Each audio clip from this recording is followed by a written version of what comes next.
Saudi Arabia, the United Arab Emirates, Jordan, Bahrain, and Qatar. America is proud to stand shoulder to shoulder with these nations on behalf of our common security.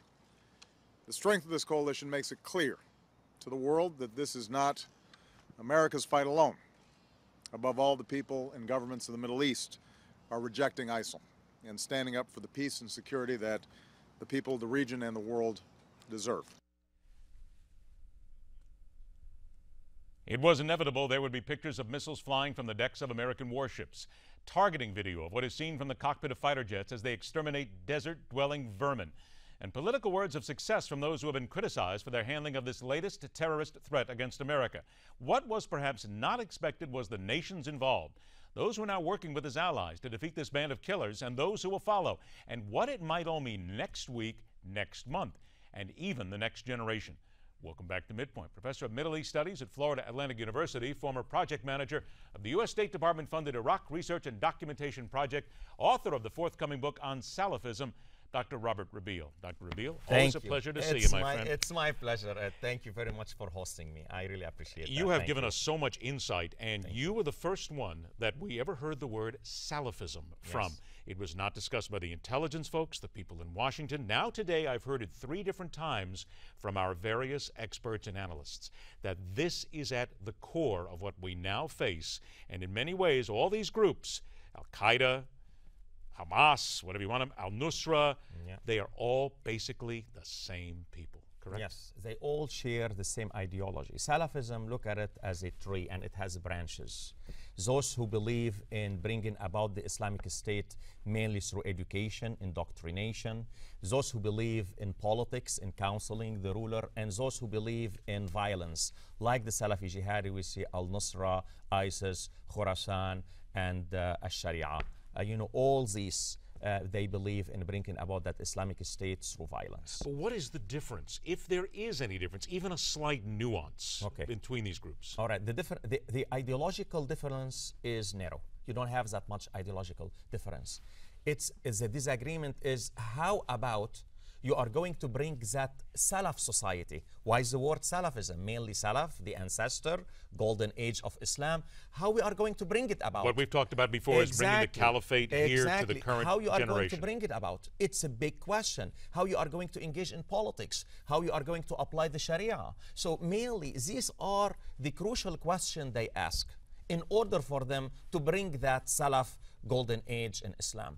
And this is what distinguishes one group of Salafists from another group of Salafists. The Salafi Jihadi, they believe that only through violence, forget engage in politics, forget indoctrination, only in violence you have to go and bring about that Islamic State. And we have to use violence against all infidels, including those Muslims who are infidels. The Haraki, whom I call Haraki Salafists, who are engaged in politics, they like to counsel the ruler, but also they justify violence against infidel. The quietest, or what we call al-Salafiyya al-Ilmiyya, scientific Salafiyya, they believe what you are living now in a state similar to the state that existed during the initial phases of Prophet Muhammad's da'wah or propagation of Islam. They say Prophet Muhammad, when he started his da'wah, propagation of Islam, did not pursue jihad. He used his reasoning powers. He used persuasion to bring people to the fold of Islam. And this is what they feel, because they believe that now the state of the Muslim world is not ripe for jihad. And this is what constitutes the main ideological differences between those groups under Salafism. So here, I'm just gonna do this. Please. If we were to just take this on a piece of paper, and if we were to draw the differences between these groups, we'd literally just have nothing more than 5 lines. It would just be this close together. That's really all they are. They're all bunched into the same group. It's just tiny little things that they believe in. Ideology same, but to bring about that, to apply the ideology is different. So then let's take Khorasan, for instance. What sets them apart? Because I will say this, last night, this morning, that's 99.9% of Americans had never heard this group before. Obviously, the Americans knew about it, intelligence communities knew about it. So what sets them apart from anything, from ISIS, if you will? All right. As a matter of fact, they are very close to ISIS, very close to Al-Qaeda, and they are affiliate of Al-Qaeda. But something about them, if you want to bring that distinction, it's not on ideological ground. It's on application of their ideology. For example, ISIS is territorial. ISIS really has been more bold, more confident, and to me more shrewd than Al-Qaeda. They establish a state. They are now applying Sharia law, and they are saying, listen, we are here, we're gonna expand it, and we're gonna fight our enemies. Al-Qaeda believes mainly from Osama bin Laden now, well, in order for us to establish this Islamic State, it's better for us to go and cut off the head of the snake, United States, and who else? Those Muslim rulers who are the infidel.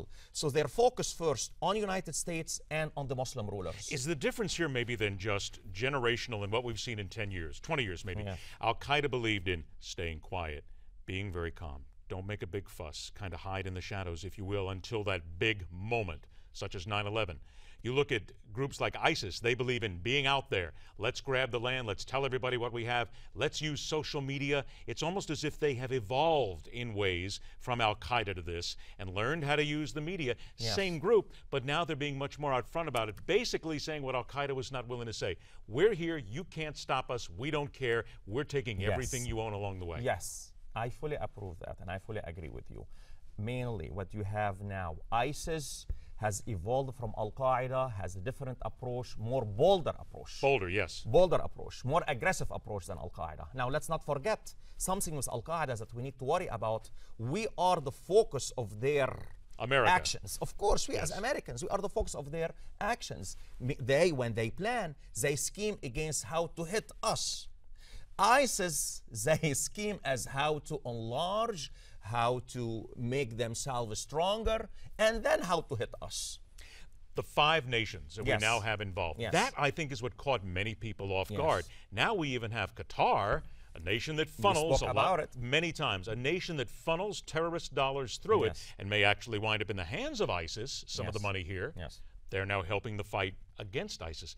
This is incredible. We're now seeing groups in the Middle East, nations, going up against fellow Islams, fellow religionists, fellow people who believe in what they do, and fighting them.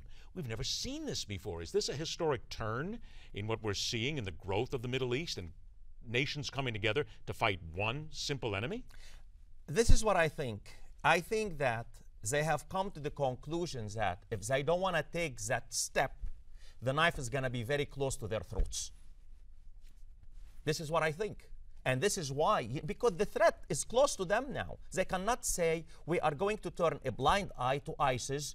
That belief, we are the infidels. Even if they will be seen by some of their fellow Islamists as going against their own kind and killing their own people? They can't afford it now. They can't afford it. And most of these people, mainly the ruler of the Arab world, they consider themselves as Muslim, not as Islamists. They are followers of ISIS. Probably some of them funnel indirectly money to them, but they don't consider themselves, from the same fabric, from the same, religious fabric as ISIS. So I was very happy to see that Arab face on the coalition. I was very happy that Qatar is on board, and we discussed Qatar a few days ago. I was very happy with Jordan. Jordan, really, I would like to tip my hat to Jordan. Why? Because it was a painful decision on account that Jordan has bastion of Salafism. Al-Zarqa, let's not forget, who founded Al-Qaeda in Iraq that evolved into ISIS was Abu Mus'ab al-Zarqawi, who was a Jordanian who hailed from Zarqa, from Jordan. All of those connections, though, you've talked about here,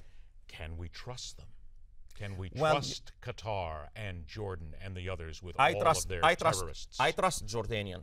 I will work with the Saudi. With the Qatari also, I will sit down with them. They won't lie to United States.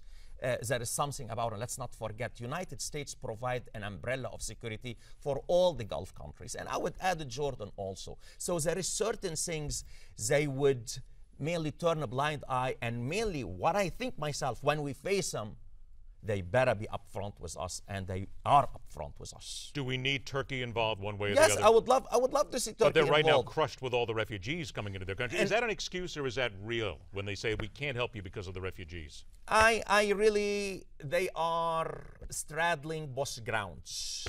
They would like to fight, they don't want to fight, they want to have that decision, and I'll hope that Erdogan will take the decision and say, I'm going to be on board of that coalition.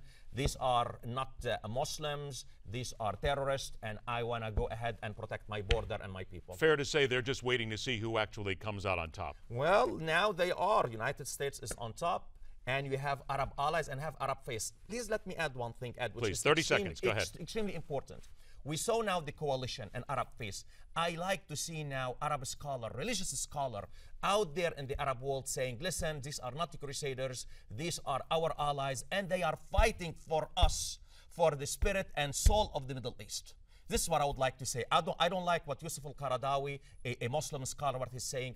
I don't like Sheikh al-Azhar in Egypt saying, well, ISIS is something coming from Stand up Zionism. and fight. Stand up and be part of the Stand solution, up. not the problem. Exactly. I like this.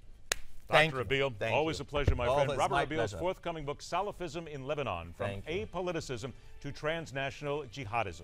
Thank you again, my friend. Later on this hour, is it possible that cases of domestic violence can be linked to taking one too many shots to a helmeted head? That's part of today's House Call and more on MidPoint.